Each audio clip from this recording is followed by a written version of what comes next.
Salut à tous, c'est François Rousseau. Si vous êtes passionné par les voitures, vous êtes au bon endroit. Continuez à regarder, on va entrer dans le vif du sujet. Après avoir obtenu le permis de conduire et acheter une voiture, il est utile de conduire pendant un certain temps sur des routes peu fréquentées et de s'entraîner à se garer dans des endroits où cette action peut être réalisée aussi facilement que possible. Cela est nécessaire non seulement parce que vous n'avez pas assez d'expérience de la conduite, mais aussi parce que vous devez vous habituer à votre nouvel ami de faire et sentir les dimensions de la voiture. À ce stade, de nombreuses personnes se demandent comment ressentir les dimensions de la voiture si je suis débutant. C'est la sensation des dimensions qui vous permet de faire n'importe quelle manœuvre sans porter atteinte à votre propre sécurité et à celle des autres. Les dimensions. Les dimensions font généralement référence à la hauteur, à la longueur et à la largeur du véhicule. Mais une voiture n'est pas seulement statique, elle a aussi des dimensions dynamiques. Ceux qui ont étudié attentivement à l'auto-école savent qu'il existe 6 dimensions de base: la ligne droite qui prolonge les roues, à gauche et à droite, la ligne qui prolonge le pare-choc avant, le pare-choc arrière, l'essieu avant, l'essieu arrière. Ces paramètres sont complètement différents d'une marque à l'autre et doivent être assimilés non seulement par les débutants, mais aussi par les conducteurs expérimentés. Ce n'est qu'après un certain temps qu'il est possible de bien les ressentir, c'est l'expérience que l'on a de voyager avec cette voiture particulière. C'est en sentant sa voiture que le conducteur pourra facilement s'insérer dans un flot dense de voitures ou se garer sur une place très petite et peu pratique. La même sensation permet de contourner les bosses de la route ou de se déplacer sur un terrain accidenté. La détermination au volant d'un débutant est assez facile. Beaucoup d'entre eux pendant le voyage essaient d'étirer leur cou et de voir la route devant le pare-choc.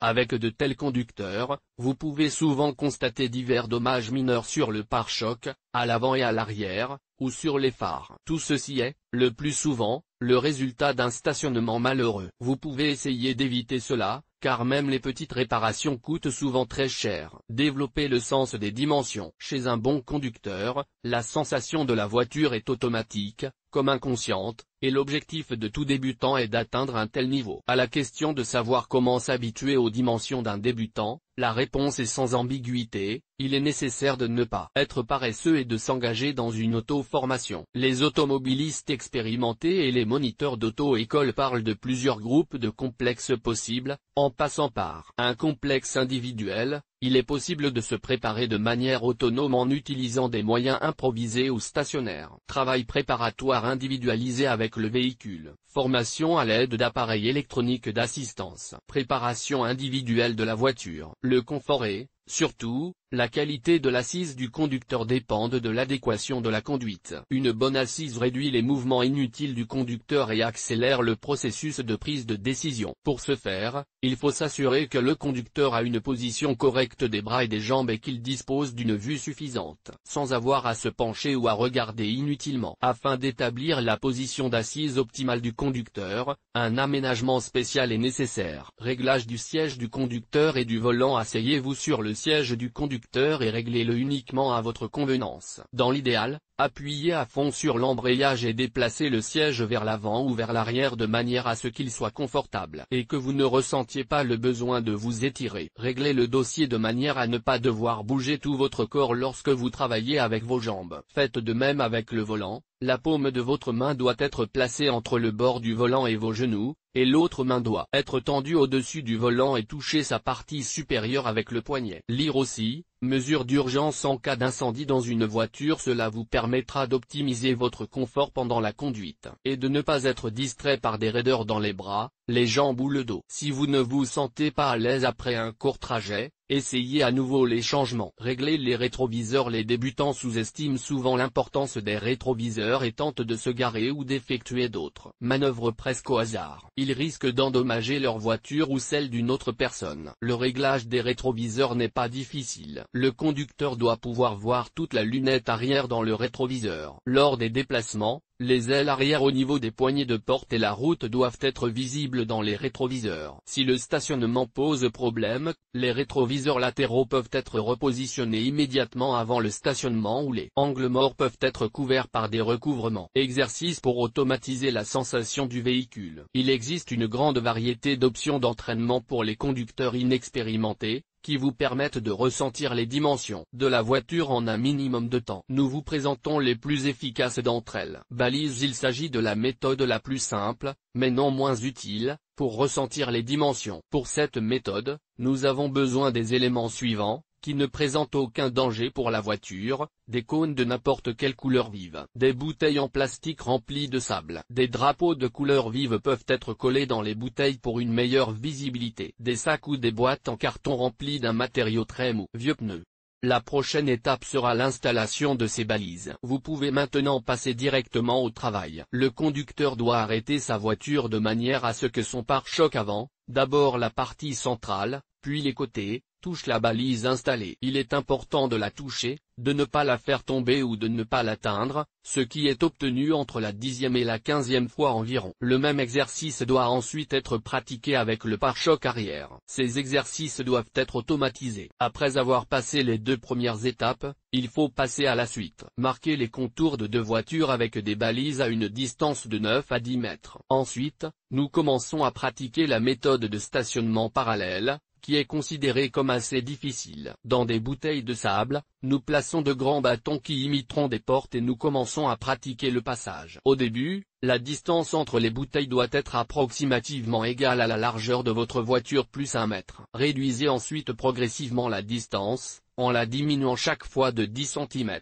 L'exercice sera considéré comme pratiqué si vous êtes capable de guider la voiture dans un espace qui dépasse les dimensions du véhicule de seulement 10 cm. Lire aussi, avantages et nuances de la mise en œuvre du service conducteur sobre collision. Pour réaliser cet exercice, nous avons besoin de plusieurs bouteilles en plastique vide. Elles sont très susceptibles de se déformer et produisent en même temps un son très fort, qu'il est presque impossible de ne pas entendre. Nous posons la bouteille sur la route et essayons de l'écraser d'abord avec une roue, puis avec l'autre après un succès stable. L'exercice semble simple, mais il est pratiquement impossible à réaliser sans une bonne connaissance des dimensions de la voiture. Cette tâche peut être rendue progressivement plus difficile. Au début, nous essayons de faire la même chose, mais à une vitesse plus élevée. Il est important de ne pas dépasser 60 km/h, car vous pourriez vous retrouver dans une situation d'urgence. La variante la plus difficile de cet entraînement consistera à heurter un objet avec le pneu lors d'une manœuvre de virage. Même les conducteurs les plus expérimentés ne parviennent pas à réaliser une telle tâche du premier coup. Tag. Une façon assez courante d'apprendre à sentir les dimensions d'un véhicule est la méthode du marquage. Elle est le plus souvent utilisée par les femmes. Elle peut se faire de plusieurs manières, mais la plus simple, à notre avis, sera la variante suivante. Nous avons besoin d'une grande règle. Appliquez-la sur le capot au niveau du centre de la roue avant. L'autre extrémité doit reposer sur le pare-brise et, à l'intersection, vous devez faire une marque. Vous pouvez le faire à l'aide d'un marqueur, d'un petit autocollant de couleur ou d'un ruban adhésif.